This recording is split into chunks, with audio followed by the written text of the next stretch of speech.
Lionel Messi এমন একটা দেশে ফুটবল খেলতে গিয়েছেন যে দেশে ফুটবল জনপ্রিয়তার দিক থেকে 5 নম্বরে অবস্থান করছে। একেবারেই মিথ্যা কথা বলছি না, একদম সত্য কথাটি বলছি। আপনি একটু জেনে নিবেন আমেরিকায় ফুটবল জনপ্রিয়তার দিক থেকে কয় নাম্বারে অবস্থান করছেন। আমেরিকায় জনপ্রিয়তার দিক থেকে সবার উপরে যে স্পোর্টসটি রয়েছে সেটি হচ্ছে রাগবি, কিংবা আপনি সেটাকে আমেরিকান ফুটবল বলেন, তারা সেটাকে আমেরিকান ফুটবল হিসেবে চিনে। 2 নম্বরে আছেন বাস্কেটবল, এবং 3 নম্বরে আছেন বেসবল, এবং 4 নম্বরে আছেন হকি, 5 নম্বরে আছেন সকার, যেটাকে আমরা ফুটবল বলি, এবং যেটা এই মুহূর্তে লিওনেল মেসি খেলছেন। এবার আপনি যদি বাংলাদেশের প্রেক্ষাপটে চলে আসেন, আমি যদি আপনাকে জিজ্ঞেস করি বাংলাদেশের জনপ্রিয় 5টি স্পোর্টস কথা আপনি বলুন আমাকে, তাহলে আপনি প্রথমেই হয়তো বলবেন ক্রিকেটের কথা। এখন পর্যন্ত আমার কাছে মনে হচ্ছে 2 নম্বরে আছেন ফুটবল, এবং 3 নম্বরে কোন স্পোর্টসটি রয়েছে আপনি কি আমাকে বলতে পারবেন?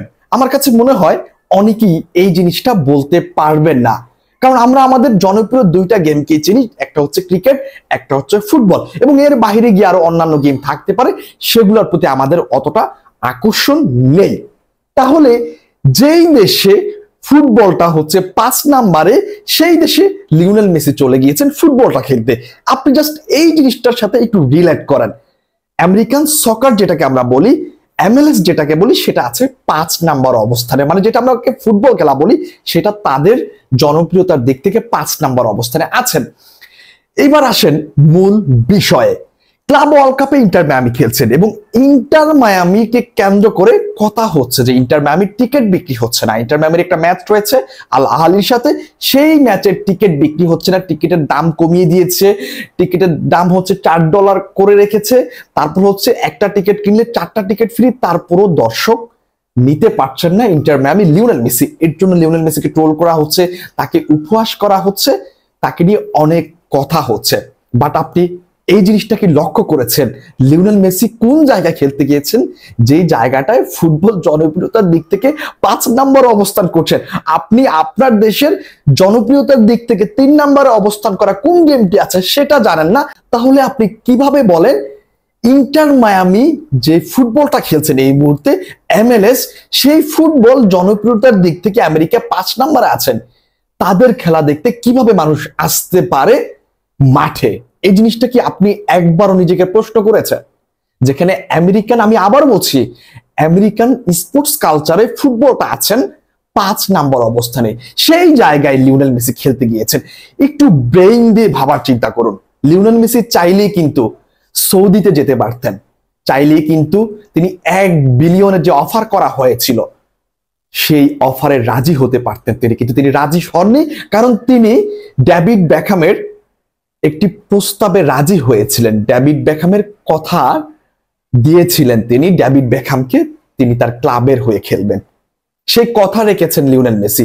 লিওনেল মেসি কখনো টাকার কাছে বিক্রি হননি, তিনি মাত্র কথা রেখেছেন ডেভিড বেকহ্যামের। এর জন্য তিনি চলে গিয়েছেন এমএলএস এর, যেই লিগটা কেউ কল্পনাও করতে পারতো না লিওনেল মেসি সেই লিগে যাবেন, কারণ তিনি বেছে নিয়েছেন এমন একটা লিগ যেই লিগ কেউ দেখতোই না, এবং তিনি একাই সেই লিগটাকে জনপ্রিয় করার চেষ্টা করছেন। তিনি একাই সে দেশের ফুটবলটাকে উপরে উঠানোর ট্রাই করছেন। তিনি একাই সে দেশের ফুটবলটাকে সমগ্র আমেরিকান বাসীদের কাছে পৌঁছানোর চেষ্টা করছেন। তিনি একাই ফুটবলটাকে উঠিয়ে নিচ্ছেন আমেরিকান স্টাইলে। এই জিনিসটাকে আপনি কিভাবে অস্বীকার করতে পারেন? হ্যাঁ, লিওনেল মেসির টিকিট বিক্রি এখনো শেষ হয়নি।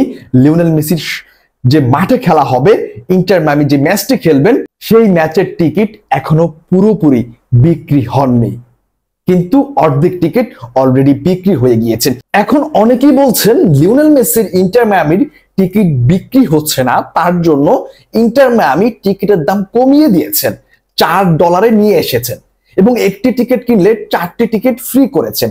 এরপরও দর্শক টানতে পারছেন না।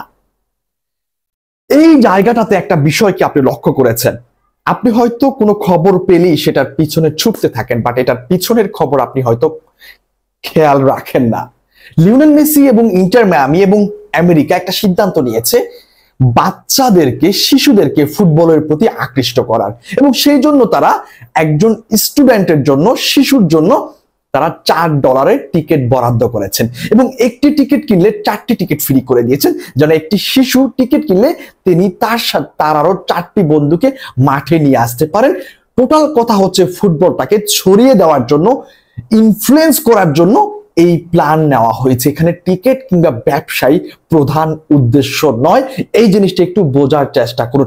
আমি এতক্ষণ যে কথাগুলো বললাম এগুলা হয়তো আপনি যদি ভালো মস্তিষ্কের একজন মানুষ হয়ে থাকেন তাহলে হয়তো আপনি বুঝতে পারবেন। যদি আপনার ব্রেইন একটু কি বলবো ডাউন থাকে তাহলে হয়তো আপনি আমার কথাগুলো বুঝতে পারবেন না, আপনার কাছে হাস্যকর লাগতে পারে। বাট আমি এর পরেও বলছি, লিওনেল মেসি এবং ইন্টার মায়ামির কাছে টিকিট বিক্রি করা প্রধান লক্ষ্য নয়। তাদের কাছে প্রধান লক্ষ্য হচ্ছে ফুটবলটাকে ছড়িয়ে দেওয়া, পুরো আমেরিকায় ফুটবলটাকে জনপ্রিয়তার দিক থেকে উপরে উঠিয়ে নেওয়া, এবং সেই জন্যই তারা কাজ করছেন। টিকিটের দাম কমিয়ে দিয়েছেন, স্টুডেন্ট যারা আছেন, শিশু যারা আছেন তাদেরকে একদম কম মূল্যে টিকিট দিচ্ছেন এবং একটি টিকিট কিনলে আরো কিছু টিকিট ফ্রি দিচ্ছেন। এর মানে এই নয় যে লিওনেল মেসির টিকিট কেউ কিনছে না। তাদের কাছে প্রধান উদ্দেশ্য, আমি আবারও বলছি, ফুটবলটাকে ছড়িয়ে দেওয়া সমগ্র আমেরিকায় এবং ফুটবলটাকে জনপ্রিয় করে তোলা। যদি আপনি সুস্থ মস্তিষ্কের অধিকারী হয়ে থাকেন তাহলে আমার কথাগুলো অবশ্যই বুঝতে পেরেছেন। আশা করছি এর চাইতে বেশি কিছু বলার প্রয়োজন নেই। লিওনেল মেসির খেলা যদি কোনো মানুষও না দেখে তবু তার শ্রেষ্ঠত্ব কেউ কেড়ে নিতে পারবে না, কেউ কখনো পারবে না, এটা আপনি বলতেই পারেন। সবাইকে অনেক অনেক ধন্যবাদ। আল্লাহ হাফেজ। আসসালামু আলাইকুম।